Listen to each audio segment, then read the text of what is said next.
Hey everyone, welcome to Throwback Gaming, where we take a new look at older video games. And this is the Pokemon Gen 3 Draft Tournament.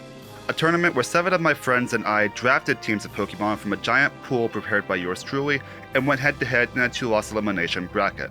But you might be wondering, how did we even get here? Well, it's a long story. A few years ago, on my other channel, I hosted a 6-person tournament with friends using teams from Nuzlocke challenges that I had done of the Gen 3 Pokemon games, including my favorite game, Pokemon Colosseum. That tournament, honestly, wasn't great. There were issues all around with the team balance, the commentary, and just general execution. A while later, I did another tournament, this time using weather-themed teams that I'd created, and that one went a lot better. I chose not to participate in that one and just commentated from the sidelines instead, which was okay, but I wanted to have a tournament where it would be fair for me to participate again, and I also wanted to do something with this critical mass of level 70 Pokemon that I had lying around. And thus began the Draft Project.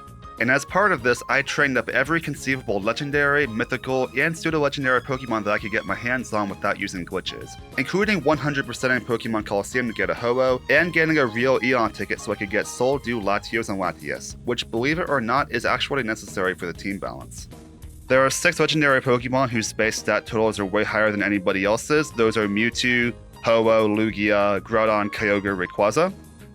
In order to make sure that there were enough really powerful legendary Pokemon for each of us, I have taken Latios and Latias and given them each a Soul Dew, which is an item that gives them a 1.5 times boost to their special attack and their special defense. So we have basically 8 of what I'll call super legendary Pokemon, and then we have a pool of 14 down here that are legendary, mythical, and pseudo-legendary Pokemon. So we will each, our first 2 picks have to be from this box, and then this box is locked, and the rest of our picks have to be from all of this. That's not loading. Come on, game, load up. All of this. And over here too, there's even more. So when you're picking, if you want me to focus on a certain Pokemon stats or moves, just tell me. If you want me to move boxes, just tell me. All that will be good. Some of you guys were also involved in helping me test the meta here of sorts, because me, Josie, and Noah, we did a test where it was just us 3 drafting from half of the roster. And then me, Phil, Ethan, and Matt did a group multi-battle test where we drafted from the other half of the roster. So let me go through to make sure we're all a bit more even. Let me go through some of the things that we learned from those tests. Kyogre is broken because Kyogre sets up rain and has really crazy high special attack, and there's a lot of water type Pokemon in the meta, so you can usually get some. Kyogre is really good. Soul Dew Pokemon are also really, really strong. They're very fast, and with the 1.5 times boost to their special defense, there's only so many ways to take them down. So if you don't draft one of these 2, draft an answer to them if you can, because there's not only so many answers to them. And if you're looking for a physical answer, remember that they have the ability Levitate, and you should not use Earthquake on them, which could potentially damage your partner Pokemon for no reason. I don't know why I felt the need to include that in this monologue. It also turns out most of the legendary Pokemon up here are either some combination of water, psychic, or flying type, so Raikou is also kind of broken because Raikou has access to Thunder and Crunch to do super effective damage to all of those types. It also has Quick Attack as a priority move, and it's like the 3rd fastest thing in this meta, so Raikou really strong. Suicune really good, pretty bulky, good special attack, good coverage, and has Mirror Coat to troll with Psychic type with special attackers, I mean. Other things, we have yet to see anything explode. The Regis all have Quick Claw, Curse, and Explosion, which could be really fun if that ever gets to go off, but we have yet to see that happen. No one's drafted a Regi yet in any of these tests, so remember that. Kingdra is really solid. Water Dragon is a great typing with only 1 weakness, and it has Swift Swim, either for Kyogre to use or to use against Kyogre if you're able to draft it. Mantine has also been clutch in both of my tournaments. It has not the best stats, but fantastic coverage and Swift Swim as well. Espeon is the only Pokemon that has access to Reflect and Light Screen so far in this meta, so it can be really good for double battles. And I think that's most of what I wanted to talk about. The item choices for the Pokemon are interesting. I try to give them items that would complement an attribute that they have. So for example, a lot of the Pokemon that have healing moves have a Lumberry, because with a Lumberry they can have some insurance against status conditions as well. If a Pokemon has Protect, it will have leftovers generally. And by the way, the only Pokemon who know Protect are the ones who learn it by level up. No other Pokemon has Protect. If a Pokemon has a hidden power, like Mantine, it usually gave it an item that complements its hidden power, and so on and so forth. Quick Claws are around if you want to see them. Alright, so as a reminder, Snake Draft, which means that whoever picks first in round 1 picks last in round 2, and so on and so forth. I have not chosen the pick order yet. We are going to be, let me make sure the display is captured here. Do you guys see the wheel? Yep. So whoever this wheel lands on picks first.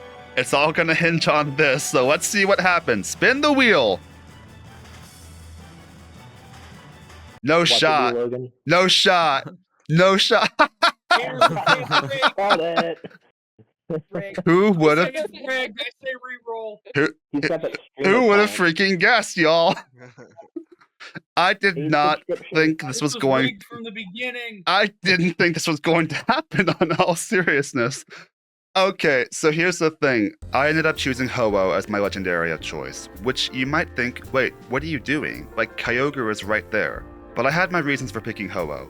For one thing, it is my favorite legendary Pokemon of all time. I mean, just look at this freaking guy, it's so cool.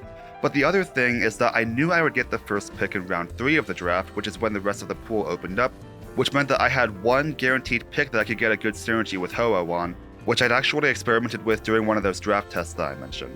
The rest of round 1 went about how I expected. Matt rolled the second pick and immediately chose Kyogre, while the Eon Duo and Mewtwo were the next to go. The last to go was Lugia, and honestly, Lugia looked like such a bad option to Jordan that he almost didn't pick it. He picked Raikou as his last pick of round 1, and for his first pick of round 2 he almost chose Suicune or Dragonite instead of Lugia. He went with Lugia anyway though, and the pick order reversed from there. Noah was next up and picked Metagross, which is actually a really good answer into all the Psychic-type legendaries that most other players would be running. Suicune somehow survived long enough for Matt to choose it as his second pick, and I ended up with Jirachi, who you may recognize as the same one from my Solar Run video. My round 3 pick was Sceptile. This particular Sceptile happens to have Sunny Day, Solar Beam, Leaf Blade, and Toxic, so it's a really solid pair with Ho-Oh, and basically the reason I was comfortable picking Ho-Oh first. It would be my main answer into the rain teams that I knew were going to oppose me.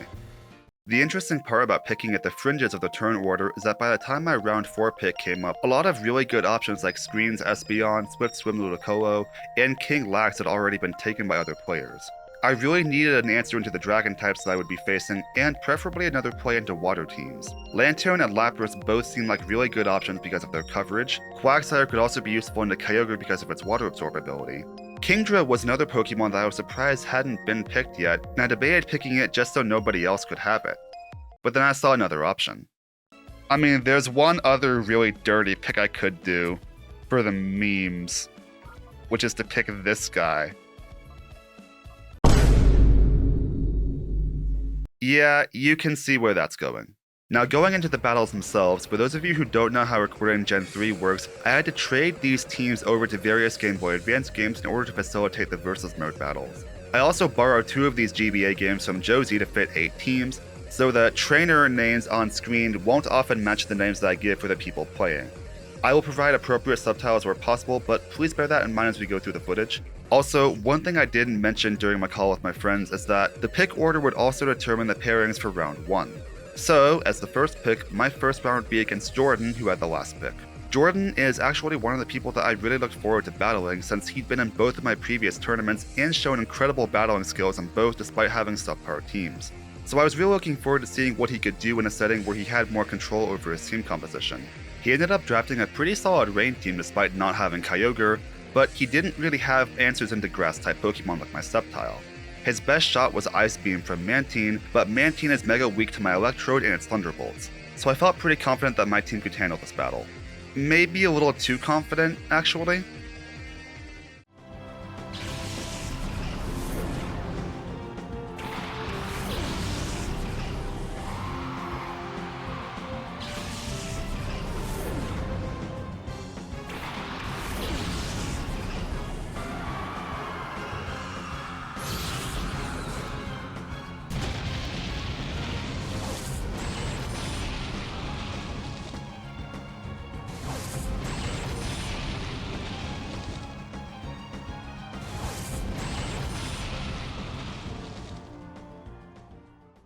Yeah, that was stupid.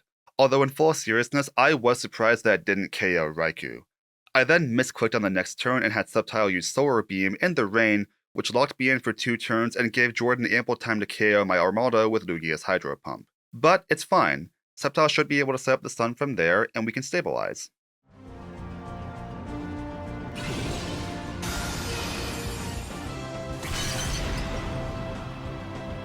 Never mind. Yeah, I lost game 1. Game 2 I decided to not immediately explode my Electrode, and things went a lot better. It turns out that Thunderbolt into Thunder can KO Lugia after Rain Dance from Raikou gave Thunder guaranteed accuracy. And again, he had no effective answers into my Electrode Sceptile combo.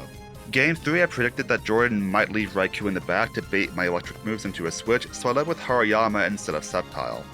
Fake Out kept Lugia from doing anything on turn 1, and surprisingly, Hariyama survived a Psychic from Starmie. Unfortunately, a low roll from Electrode left Lugia on like 1 HP, so some smart switching from Jordan and a quick attack from Raikou brought my Electrode down after we survived Lugia's Earthquake. Here, however, is where Jordan fell victim to the way that weather interacts with the turn order as I brought in my Sceptile. See, in Gen 3 the turn order is chosen at the very beginning of the turn, before any switches happen or any moves are thrown out. So if I use a move that sets up the Sunlight, for example, the turn order isn't recalculated to reflect abilities like Chlorophyll or Swift Swim being active or not.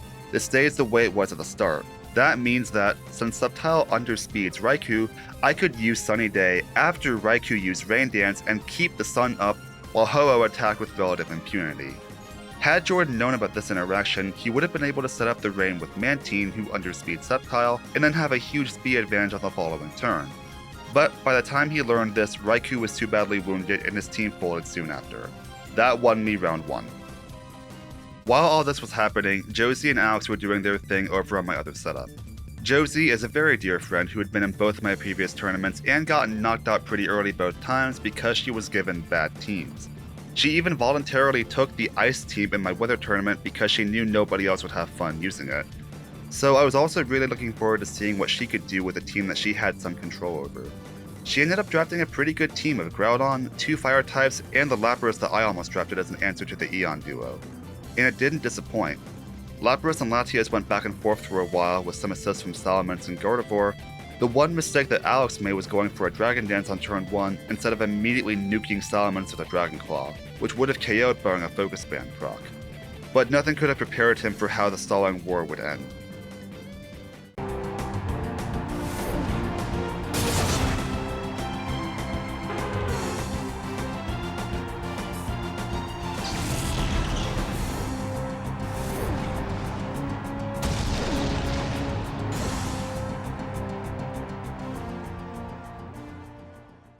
Yep, that happened.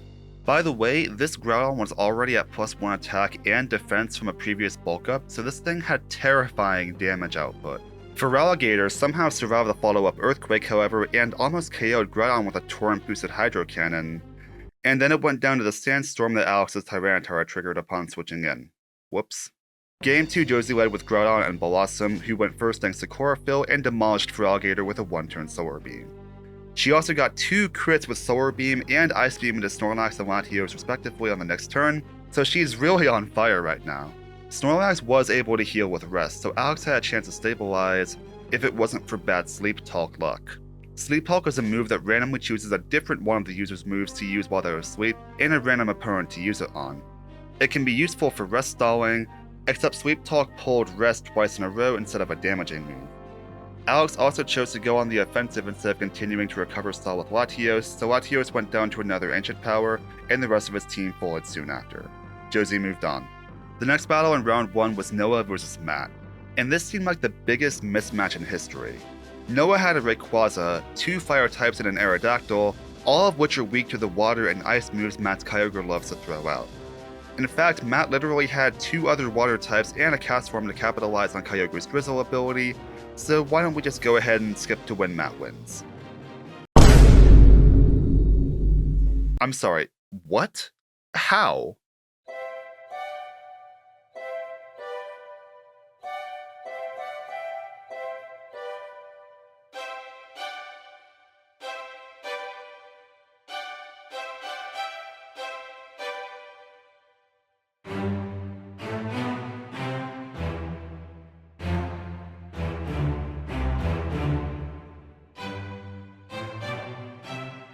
yeah, that'd do it. Last match of round 1 was between Phil and Ethan, who picked in the middle of the draft. Phil actually came away with one of the better teams in my opinion. He didn't have a particular theme going like some of the others did, but he had a lot of good answers into the threats that he would be facing. 2 Swift Swim Pokemon for rain teams, Regice and Umbreon to wall special attackers, and a Flygon Latias combo for devastating damage potential.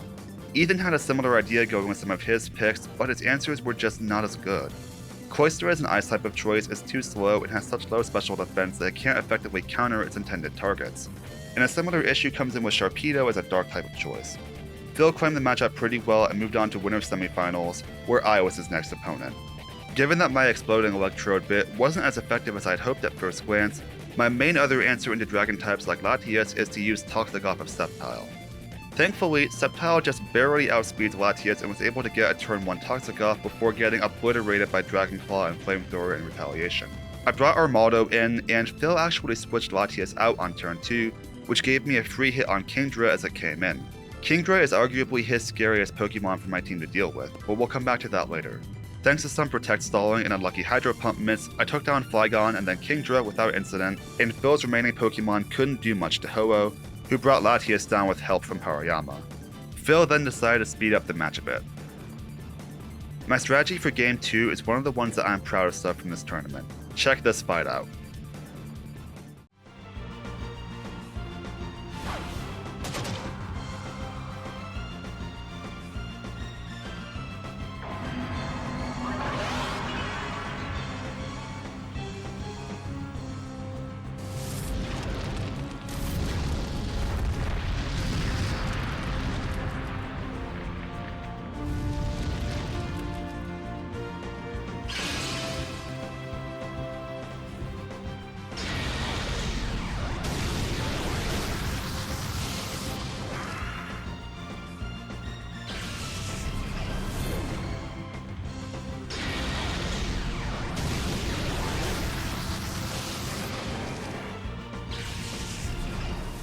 We took it from there. I moved into winners finals with my spirits incredibly high.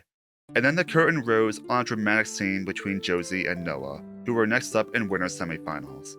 Do you see this Lapras? It's a pretty good Pokemon. Solid bulk, recovery via leftovers, and pretty awesome coverage since it can learn Thunderbolt for some reason.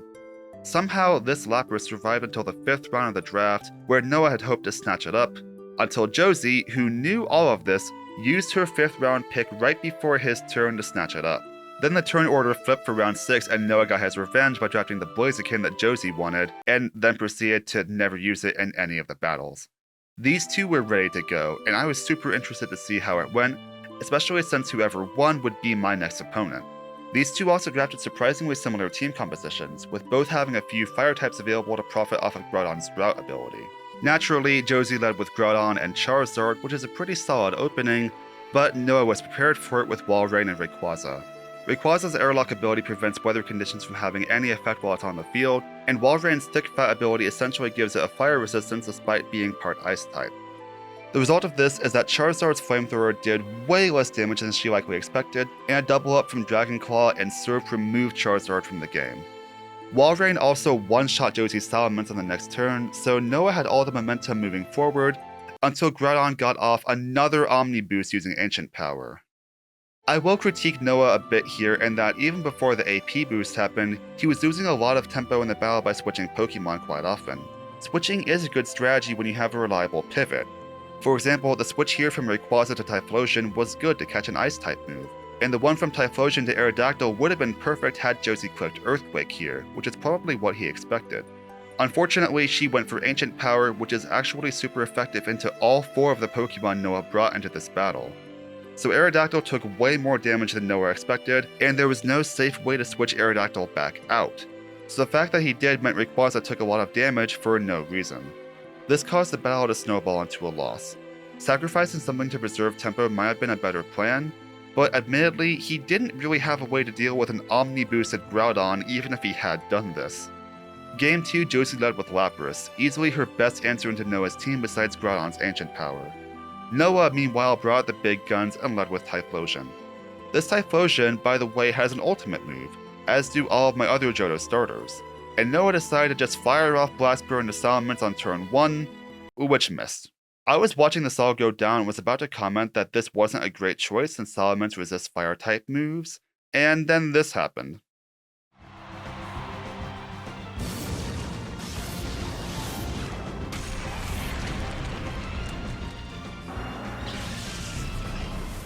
Crit definitely mattered, by the way. It also helped Noah that Typhlosion was KO'd here, since if it hadn't been, it would have had to recharge on the following turn, which would have given Josie ample time to 2v1 the other side of his field. Because Typhlosion went down here though, Noah got a free switch into Rayquaza, which is admittedly not great given what he's facing.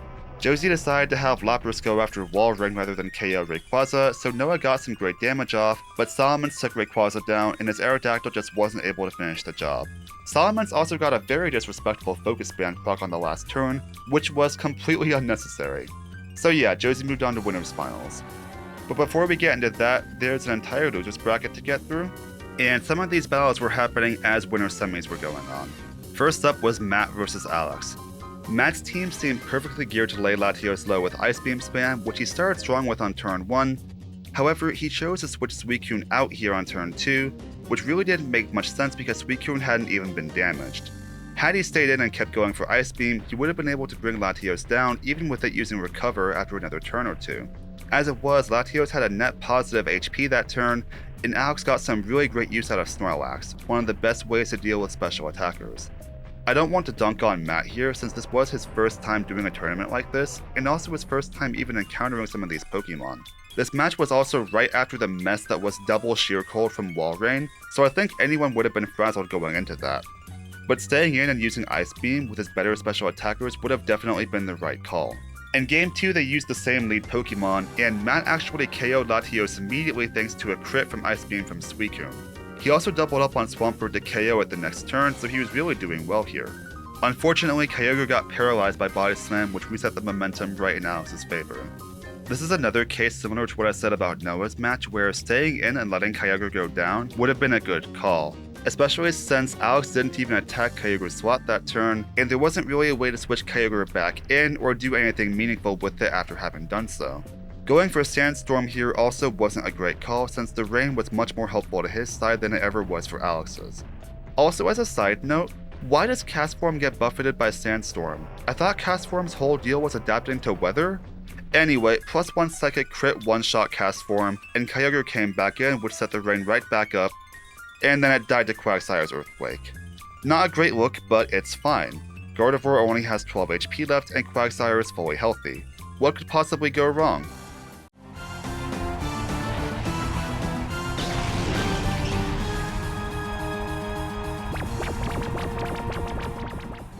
Well, that stinks. The heartbreaking part here is that Quagsire does have a Lum Berry, but used it earlier in the fight after getting hit by a Hypnosis earlier. So had even one of those Hypnoses missed, Matt would have been just fine. As it was, he was now out of the tournament. Next up was Jordan versus Ethan, and okay, look. Somehow, both of these first two battles ended up with Ethan's Mewtwo staring down Jordan's Lugia and Meganium. The difference is that in Game 1, Mewtwo took a lot of damage dealing with the rest of Jordan's team, and Meganium got an Omni boost from Ancient Power. Oh yeah, did I mention Meganium has Ancient Power? All my Johto starters have an Egg move in addition to an Ultimate move. Gotta love Pokemon XD Gale of Darkness for giving me those. So, Meganium's Solid Plant took Mewtwo down in Game 1. In Game 2, however, Mewtwo was completely healthy and Meganium did not have an Omni boost, which led to the following.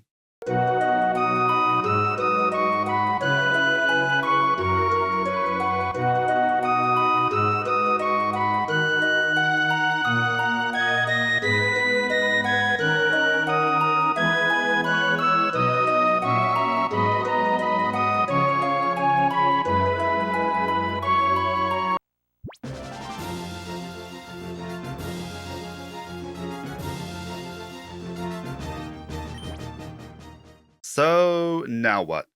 Honestly, I never expected a situation like this would even happen. We decided that since this match is best of 3 games, they would still have to play one more game. If Jordan won, he just wins the set. If Ethan won, resulting in a 1-1-1 split, the tiebreaker would be decided by the number of Pokemon lost in their winning matches. Because Jordan won Game 1 with 2 Pokemon left, Ethan would have to win Game 3 with 3 or more Pokemon remaining to win the set. If he won with only one Pokemon left, Jordan would take the win overall. If he won with 2 left, well, we'll see. Thankfully, that didn't happen. Jordan was able to ravage his team with Raikou and come out victorious in the 3rd battle. Immediately after this, he had another set, this time against Noah. Game 1 of this match had a few misplays on both sides. Notably, there was a misunderstanding about how Airlock worked in the beginning.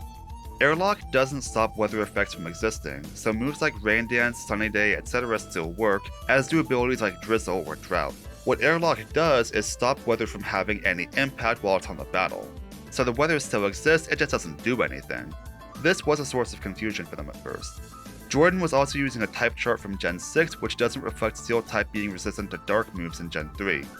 And Noah forgot about Extreme Speed, so his Rayquaza went down to Quick Attack from Raikou after setting up a Dragon Dance, which would have given it the speed advantage had he used Extreme Speed. As a reminder, in Gen 3, Extreme Speed and Quick Attack have the same priority. With Rayquaza down and weather back online, Jordan's Rain Team asserted its dominance. Rain teams are admittedly really hard for Rayquaza to deal with since you can very easily give a Water-type Ice Beam to either KO Rayquaza or force a switch. In Game 2, Jordan missed a Thunder on Walrein, and Noah somehow got another Sheer Cold to KO Raikou on turn 1, but then the RNG balanced out as Starmie got a crit with Thunderbolt and one-shot the Walrein, and Metagross missed a Meteor Mash. A crit boost from Meteor Mash took Starmie down the next turn, but it just wasn't enough.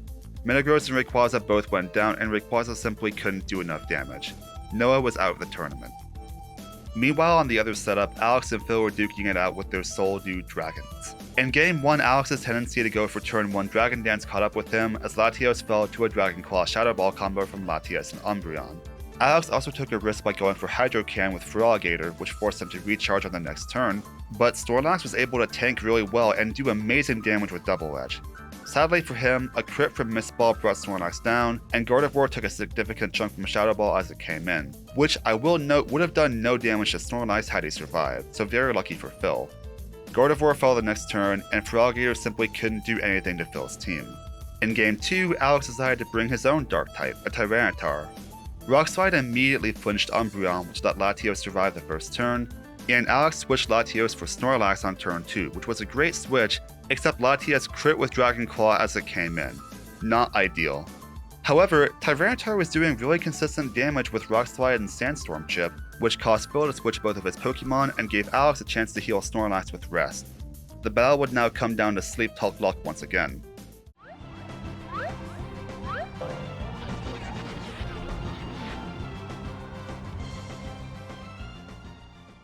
Now before you say anything, Snorlax did pull Body Slam the next turn, so between that and Latios' Dragon Claw, Alex got 2 KOs in one turn. Unfortunately, neither was against Flygon, who was one of Phil's faster Pokemon, and easily the greatest threat to Snorlax at that point in the game. So with Latias coming back in and Flygon still alive, Phil regained the speed advantage and knocked Alex out of the tournament. With Jordan and Phil both advancing through the losers bracket, they would now go head to head to see who'd make it to finals. Jordan came prepared here with his strongest, fastest answers to Dragon-type Pokemon, which forced Phil to immediately switch Flygon out of battle. However, Latias got a special attack drop on Mantine with Mist Ball, which severely limited its damage potential, and even a critical hit from Mantine simply didn't do enough damage. Mantine went down, and Raikou needed to do some serious work to get Jordan in the fight.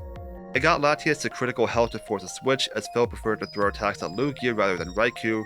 Unfortunately, this meant that as Jordan switched out Lugia for Starmie, Starmie took a ton of damage as it came in and ended up going down soon after.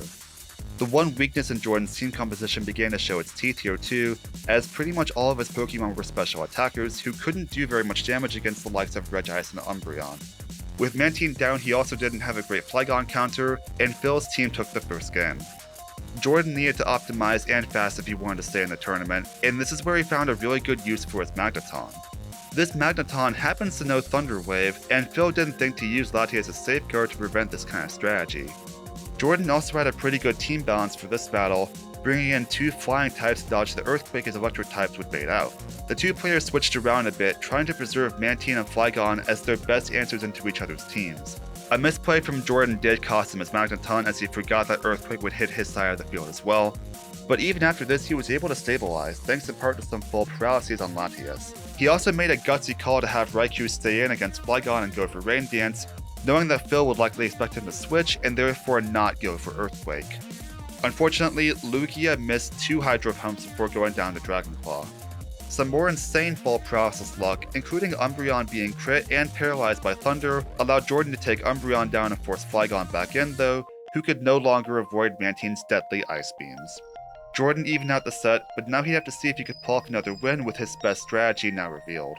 To my surprise, Phil didn't lead with Flygon in Game 3, opting instead to send out his most specially defensive Pokemon into Jordan's electric types. Flygon did come in soon enough though after Regice was paralyzed, forcing Jordan to bring in the flying types. Once again they swapped around a bit, trying to find openings for their intended strategies. Jordan began to lose ground as Umbreon was able to outlast the rain and heal up to good HP using Moonlight, and Magneton went down to Flygon. Lugia was able to sponge hits really well, but in some ways here this is where we see why Lugia was left for last. Lugia had a really interesting moveset with solid coverage, but none of its moves could do meaningful damage into some threats. Its main asset was its bulk, which put pressure on the rest of Jordan's team to do damage. Lugia finally went down to a double up from Latias and Umbreon, who refused to get fully paralyzed, and the rest of Jordan's team couldn't match against the sheer special bulk Phil had access to. Phil moved on to Losers Finals. By this point, Josie and I had long finished our match. This was my most interesting matchup yet, since both of our teams had Pokemon that wanted Groudon to set up the Sunlight. Josie had some really good switches into my team as well, though I will note here that had she stayed in with her Charizard, she could have easily one-shot Armado in the sun. I was able to maneuver Hariyama in and out of battle, using Fake Out to control the flow of the game, but Josie's raw damage threatened to overwhelm me. Thankfully, Sceptile can just one-shot Groudon with Solar Beam, and a lucky burn against Lapras allowed me to just recover Saw with Ho-Oh through the rest of her team. Game 2 I was able to use Ancient Power on Armado to great advantage, one-shotting Charizard and doing solid damage into Salamence despite an attack drop from Intimidate. I took a risk here and stayed in with Ho-Oh against Groudon's Ancient Power, hoping to take down Salamence so Josie couldn't switch later in the fight. We already knew that Sceptile could one-shot Groudon with Solar Beam, so what could possibly go wrong?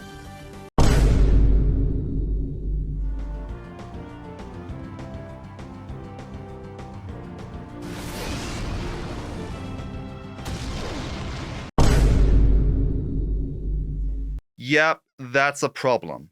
I had one potential out here, and it involved sacrificing both of my lead Pokemon so Sceptile and Hariyama wouldn't take damage coming in. Fake Out took care of Salamence, and I was pretty sure that, barring a crit, Groudon wouldn't one-shot Sceptile with Earthquake. It did, however, do just enough damage to put Sceptile into Overgrow range, which allowed me to KO Groudon and then Lapras with Solar Beam. With that, I moved on to Grand Finals. Josie would need to beat Phil to have another crack at my team. She had a lot of answers for Dragon types, including Lapras with Ice Beam or Charizard with Dragon Claw. She eventually forced a switch from Phil, but facing down Kingdra and Ludicolo in the rain wasn't the best position to be in. A Groudon switch got the sun back up, but her legendary took way too much damage from Giga Drain coming in. She did, however, take down Ludicolo with Aerial Ace and do massive damage to both Regice and Kingdra with Earthquake. Even Regice's Ice Beam wasn't able to finish the job due to a Focus Band proc on Salamence. Soon, only Latias was left, and it had no chance in the 1v4. In fact, Groudon got another Omni Boost on the very next turn, allowing it to outspeed Latias and claim Game 1. Phil came out swinging in Game 2 with Ludicolo, which is arguably his best answer into Josie's team. It may have gone down easy in Game 1, but this thing has fantastic coverage and a good turn of speed if Swift Swim can be activated. Having said that, there was no opportunity for that here, but Josie chose to have her Charizard go after Regice instead of taking a KO with Aerial Ace, so Ludicolo's Surf brought Charizard down. A Stop Cannon miss from Regice was pretty unfortunate, but Josie was on something of a back foot here, and Phil gained even more advantage by Regice's Quick Claw activating and taking down Salamence before it could KO Ludicolo. This meant Ludicolo was able to gain back enough health with Giga Drain to survive Groudon Earthquake, which by the way KO'd Lapras, and take a decisive win over Josie soon after. Time for Game 3. Phil led with Kingdra this time, prioritizing turning the weather to his advantage. Regice did go down immediately to a Flamethrower Earthquake combo, but this was fine. Phil could now switch Ludicolo in, and Phil's Pokemon both now had Swift Swim online. A Lapras switch kept Groudon alive, but a crit Surf one-shot the Charizard. Groudon came back in to set the sun back up, and Phil chose to prioritize getting damage on the Lapras rather than setting up the weather again. So Josie brought down Kingdra and her own Lapras again with Earthquake, which brought out Latias from Phil and Arcanine from Josie, who proceeded to obliterate Ludicolo with a sun-boosted Overheat. Unfortunately, Arcanine only has fire moves and extreme speed, so it really couldn't do anything to Latias. And as Groudon went down, Josie simply had no reprisal. Mere steps away from Grand Finals, Josie went down, and Phil advanced. Now, because Phil came into Grand Finals from the losers bracket, he would have to beat me in 2 best-of-3 sets to win the whole thing. And given that I 2-0'd him in winner semis, I'll be honest and say that I thought I had this in the bag. And folks, let me tell you, I was dead wrong. I led game 1 with Armado and Haruyama, hoping a fake-out tech would let Armado do massive damage and maybe even get an Omni boost. I got no Omni boost, but I got a solid hit in, and a safe switch from Haruyama into Ho-Oh, who could easily tank whatever Phil threw at it. Kingdra set up Rain here, which wasn't ideal, but Armado did indeed get an Omni boost next turn. Sadly, however, it didn't matter at all. Kingdra was still faster thanks to Swift Swim, and a Rain boosted Waterfall cleanly KO'd me despite the Spadef boost. Not ideal whatsoever. Phil had also maneuvered things once again, so we had both of his Swift Swim Pokemon out, so even Sceptile coming in didn't really do me much good. I had the Sun back up and one last fake out, but then Regice came back out, and a quick claw activation prevented Haruyama from doing anything else useful. Solar Beam also failed to KO Kingdra, which let him get the Rain back up and spelled defeat from my team. I wasted time setting up the Sun again instead of going for damage, and my team was in shambles after the havoc that Kingdra caused. I lost game 1. I was able to win game 2 by bringing in Jirachi, who was just barely able to survive Earthquake from Flygon and get off a rest, which let me win by Toxic Stalling as Latias. But Phil adapted beautifully by prioritizing Flygon and sacrificing a poisoned Regice to play aggressively in game 3. Double ups from Flygon and Latias KO'd both Sceptile and Jirachi while Ho-Oh just couldn't do meaningful damage, and before too long the bracket had reset. The winner of the next best of 3 would take it all. And things went terribly wrong in game 1. I threw Sceptile away going for a Solar Beam that ended up hitting Latias for basically no damage, and Armada wasn't able to contribute anything meaningful to the fight before going down in 2 shots. Phil had adapted beautifully to all of my tricks, and looking back on my gameplay, I can see that I'd gotten way too tunnel visioned on specific strategies. Looking at my team going into game 2, I knew something would have to change.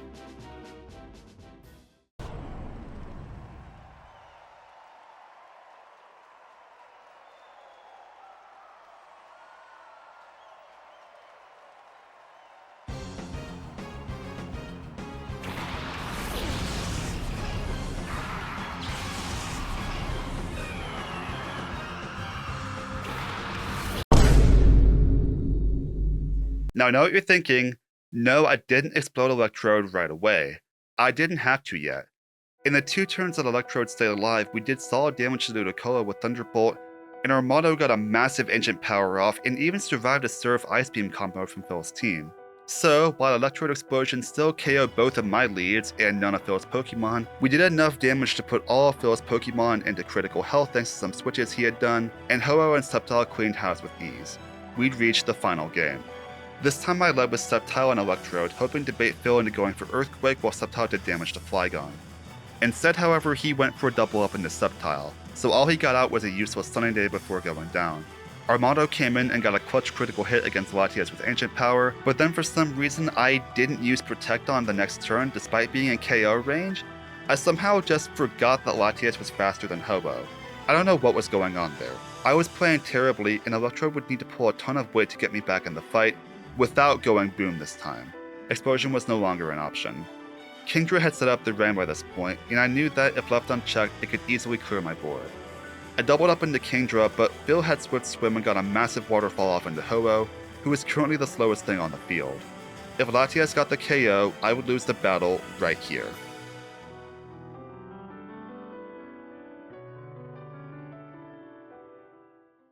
Ho-Oh survived, like the absolute legend it is, and I got the KO on Kingdra. But now Flygon came back out, which I knew meant Electrode would go down, and I hadn't even seen Phil's last Pokemon yet. Electrode's last act was to remove Latias from the battle, bringing in Regice before Earthquake got the one-shot. But this all meant that Ho-Oh hadn't been attacked this turn.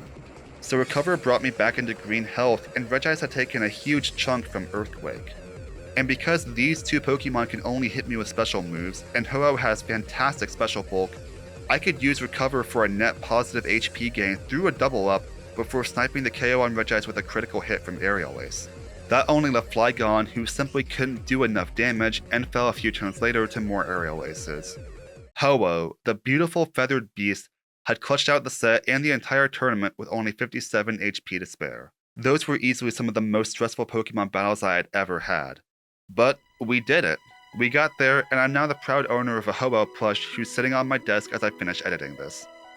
Huge thank you to all of my friends for being a part of this, and for those of you watching the video, this will not be the only draft tournament that we do. We will continue to add more Pokemon to the event, refine the meta, and create the most balanced possible Gen 3 format if I have anything to say about it. So as I look now at how this tournament left, here are my current takeaways. 1. Heal stalling is kind of OP, especially when paired with status conditions. We saw Phil's Umbreon take good advantage of this, Latios was able to stall through Ice Beam spam in some cases, and of course I won the whole tournament by heal stalling with Ho-Oh at the end there.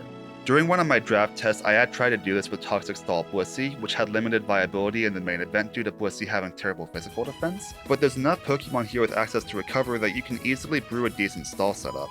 This can also result in that situations like the whole Mewtwo versus Latias battle where the Pokemon involved can't really do damage to each other.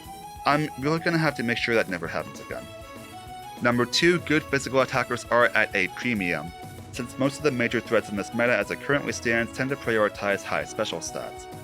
This is why Snorlax was a really good Pokemon to use, since it combines high special defense to tank hits with really strong physical attack stats to deal damage. We have a few decent physical attackers, but most of them rely on fighting moves or Earthquake to deal damage, which obviously does nothing against birds or floating psychic dragons. So I'll need to add some good physical attackers with the coverage to deal with these kinds of threats to balance the meta. Number 3, when building our teams, it's really important to find the right balance between synergy and coverage. Looking at our 2 rain teams as an example, Matt, on paper, had a really solid rain team. A Kyogre with Drizzle, a Castform to capitalize on it, and 2 other water types. But that meant that half of his team only had water and ice type attacking moves, so he really had no answers to Wall Rain besides Brute Force, which is difficult when your best Brute Force Pokemon keeps getting OHKO'd by sheer cold. Meanwhile, Jordan, despite not having a Kyogre, had an arguably better rain team simply by having more coverage and options for status effects through Magneton's Thunder Wave. His team still wasn't perfect, he got sought out by good special walls, but it had much better coverage and more options to work with. Number 4, stat awareness is really important when considering how to counter certain targets. Pokemon like Cloyster and Sharpedo had the right typing, but the wrong stats to deal with the significant threats in the meta. Players could and often did review stats before choosing, but understanding how everyone's stats line up against each other can be helpful as well. So I've since made a Google sheet showing every Pokemon's moves, stats, etc. so everyone can study before future drafts. The last note that I'd have is that some elements of this whole thing are also really matchup specific. Because I was able to get into Grand Finals early, there were a bunch of teams that I never battled, and some of them had weapons that I might have struggled to adapt to. Noah's Aerodactyl would have been tricky for some of my Pokemon to counter, as would Matt's Kyogre and Suicune, but I never had to face either of them. I have ideas for how we can expand the bracket so we all get more battling in, but I'll have to see how the group feels about that. We will hopefully do another draft sometime this summer, so please subscribe if you want to see that happen. This is the longest video I've ever made, and I've never been more proud of a Pokemon project, so I really hope that you enjoyed it. Please do consider hitting the like button and subscribing, and until the next draft, I hope you have a good one. I'll see you next time.